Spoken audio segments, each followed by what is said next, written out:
Hello dear students, आज हम लोग स्टार्ट कर रहे हैं आरबीएससी क्लास 12th का chapter number 3 matrix. 12th class जो है आरबीएससी चाहे सीबीएसई दोनों में से ही जो मैट्रिक्स है वो सबसे इजी चैप्टर है पूरी चैप्टर्स में से। अभी जो ये वाला चैप्टर है मैट्रिक्स वो सबसे इजी चैप्टर है आप लोगों के लिए।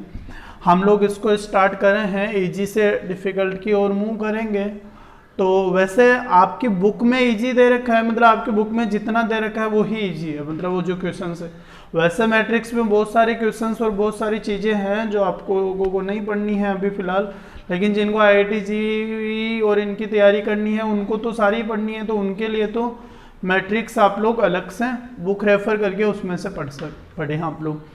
ये केवल आप लोगों को 12th बोर्ड के लेवल की मैट्रिक्स में ही आप लोगों की बुक में केवल 12th के लेवल की मैट्रिक्स दे रखे, उससे एक्स्ट्रा क्वेश्चंस नहीं दे रखे।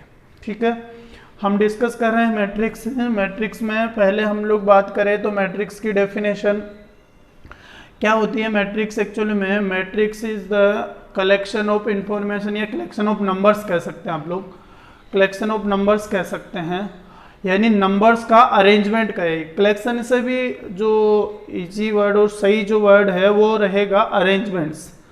It is the arrangements of number in A proper sequence in the form of box.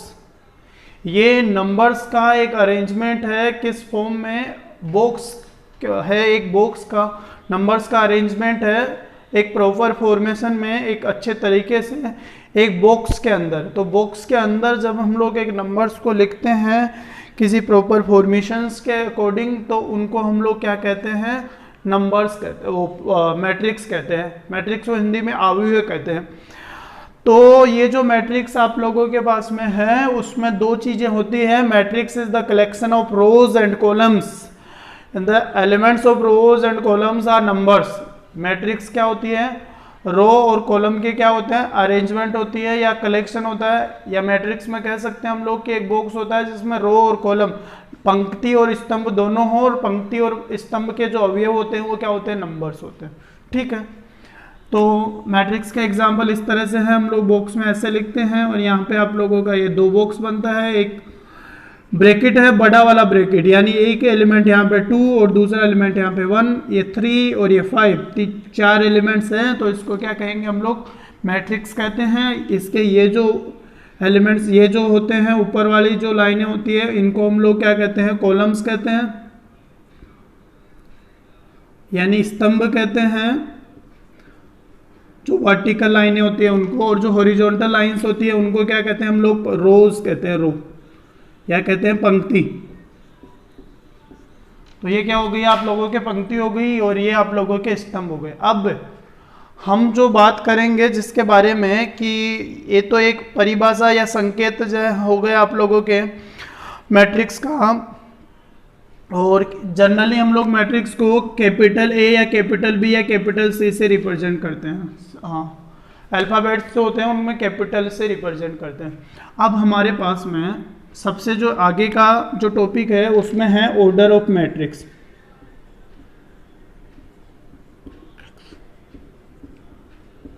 Order of matrix यानी कि आव्यूह का क्रम हम कह सकते हैं। ऑर्डर ऑफ मैट्रिक्स को हम लोग क्या कहेंगे, आव्यूह जो है आप लोगों का, आव्यूह का क्रम क्या होगा भाई, आव्यूह का क्रम जो होगा वो हम लोग डिस्कस करेंगे। जैसे कि मैट्रिक्स में कितनी लाइनें हैं, यहाँ पे कॉलम कितने हैं, 2 कॉलम है और 2 रो है, तो ये 2 तो रो और ये 2 कॉलम, यानी मैट्रिक्स का जो क्रम हम लोग लिखते हैं, जितनी रो और जितने कॉलम्स होते हैं वो मैट्रिक्स का क्रम होता है। जैसे मैंने एक यहाँ पे मैट्रिक्स लिखी यहाँ पे, और ये 2 3 1 5 4 6, अब इसमें कॉलम कितने हो गए, 3, और रो कितनी हो गई, 2। तो 2 रो और 3 कॉलम, तो इसका मतलब किसी भी मैट्रिक्स के एलिमेंट्स अगर इस तरह से हैं A11 A12, इसको मैं बाद में लिखता हूँ, कोई भी मैट्रिक्स है आप लोगों की AIJ में A में, और उसका ऑर्डर ऐसे लिखा हुआ है m × n, तो यहाँ हम लोग कह सकते हैं m × n में कि ये जो m होता है उसको क्या कहते हैं, number of rows, number of row, पंक्तियों की संख्या कहते हैं इसमें, और जो n होता है उसको क्या कहते हैं, number of columns, number of column यानी स्तंभों की संख्या। जितने स्तंभ और जितनी पंक्तियां होती है वही उसका ऑर्डर होता है। किसी भी मैट्रिक्स का ऑर्डर उसकी पंक्ति और स्तंभ की संख्याओं के अकॉर्डिंग या उसकी रो एंड कॉलम्स के नंबर्स के अकॉर्डिंग डिफाइंड किया जाता है। And it is written in the form of m into n, where m stand to the rows and n stand to the columns. ये किसी भी मैट्रिक्स का ऑर्डर जो है उसको m इंटू एन के रूप में लिखा जाता है, जहाँ पर m जो है वो पंक्ति की नंबर संख्याओं को बताता है और n जो है वो कॉलम्स की संख्याओं को बताएगा। इतनी बातें समझ में आई। दो बातें आप लोगों के समझ में आ गया होगा कि अवयव का क्रम क्या होता है, उसमें पंक्ति और स्तंभों की संख्या को हम लोग क्या कहते हैं, मैट्रिक्स का ऑर्डर कहते हैं। जनरली हम लोग अगर बात करें तो मैं अगर aij लिखता हूँ, aij it is the form of matrix, matrix को लिखने का एक तरीका है। इक्वल्स टू, यहाँ ये तो रिप्रेजेंटेशन हो गया।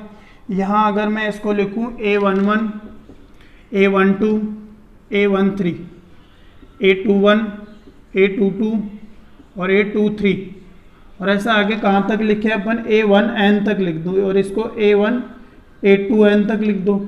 और ये भी आगे कहाँ तक जाएगी भाई, इधर आप लोगों की पोजीशन 1 2 3 चेंज हो रहा है, इधर आगे वाला चेंज हो रहा है, तो a 1 2 3 चेंज होते होते n आ गया, यानी यहाँ तो क्या आएगा 1 1, और दूसरा तो क्या आएगा 1 ही आएगा, n1।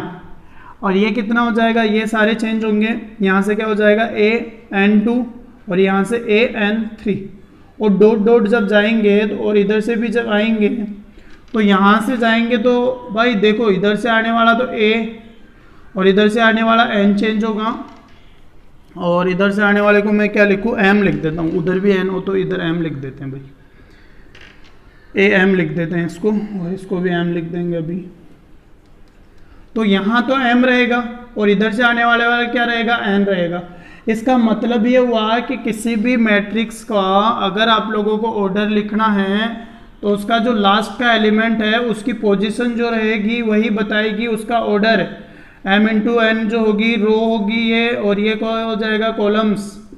तो जिसका लास्ट का जो एलिमेंट्स होता है किसी भी मैट्रिक्स का उसकी पोजीशन, ये जो नीचे जो डिजिट्स लिख रखे हैं वो किसको बताते हैं, पोजीशन को बताते हैं। उस यानी जैसे हम लोग क्लास में बैठे हैं, क्लास में कोई स्टूडेंट्स बैठा है तीसरी लाइन में, इधर से ऐसे जाएंगे, यानी इनको हम लोग अगर स्तंभ माने, ऐसे जैसे हम लोग क्लास में बैठे हैं तो आगे की जो लाइनें रहती है हमारे ऐसे, उनको हम लोग अगर कॉलम्स माने तो वो अगर किसी यहाँ से स्टार्ट करते हैं हम लोग 1 2 3, तीसरे कॉलम में बैठा है और उधर से पहली दूसरी और तीसरी लाइन में बैठा है या चौथी लाइन में बैठा है, तो हम क्या कहेंगे, उसकी पोजीशन क्या होती है, हम कहेंगे कि वो चौथी लाइन और तीसरे कॉलम की पोजीशन में बैठा है। चौथी लाइन का मतलब क्या हो गया, यहाँ 1 2 3 4th लाइन, और इधर से थर्ड कॉलम में, तो इसकी पोजीशन क्या हो जाएगी, यहाँ से a 4th लाइन और थर्ड कॉलम, यानी a4 3 हो जाएगी,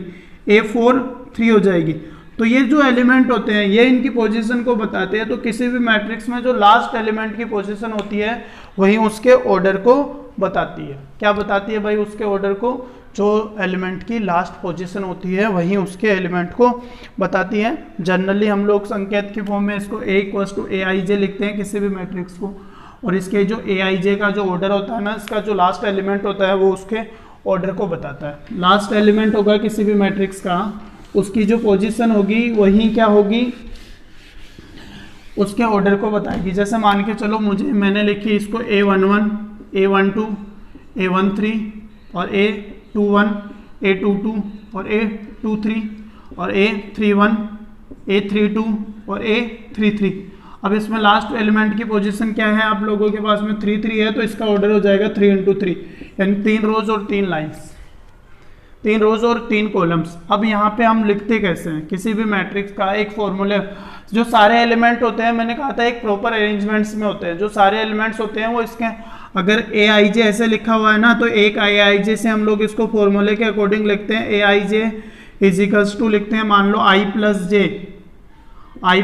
जे लिखा हुआ है, aij equals to i plus J लिखा हुआ है, और हमें बताना 2 इंटू 2 ऑर्डर की कोई मैट्रिक्स, 2 इंटू 2 ऑर्डर की कोई मैट्रिक्स, तो 2 इंटू 2 ऑर्डर की मैट्रिक्स क्या हो जाएगी, A12 A11 A11 और A12, और ये क्या हो जाएगी A21 और A22। अब मुझे इसकी मैट्रिक्स के एलिमेंट्स निकालने हैं, तो पहला एलिमेंट क्या हो जाएगा A11, यानी यहाँ पे I की जगह भी 1 रखा और J की जगह भी 1 रखा, तो इधर भी क्या हो जाएगा I की जगह भी 1 और प्लस J की जगह भी 1, तो 1 1 कितना हो जाएगा 2। तो पहला एलिमेंट क्या हो गया आप लोगों का 2। दूसरा एलिमेंट A12, तो I की जगह 1 और J की जगह क्या हो जाएगा 2, तो ये क्या हो जाएगा 3, दूसरा एलिमेंट 3। तीसरा एलिमेंट A31, तो कितना हो जाएगा ये हो जाएगा आप लोगों का 1 और प्लस ये कितना हो जाएगा, सॉरी A21 होगा, ये 2 हो जाएगा और ये 1 हो जाएगा, तो ये भी क्या हो जाएगा 3, तो ये एलिमेंट 3।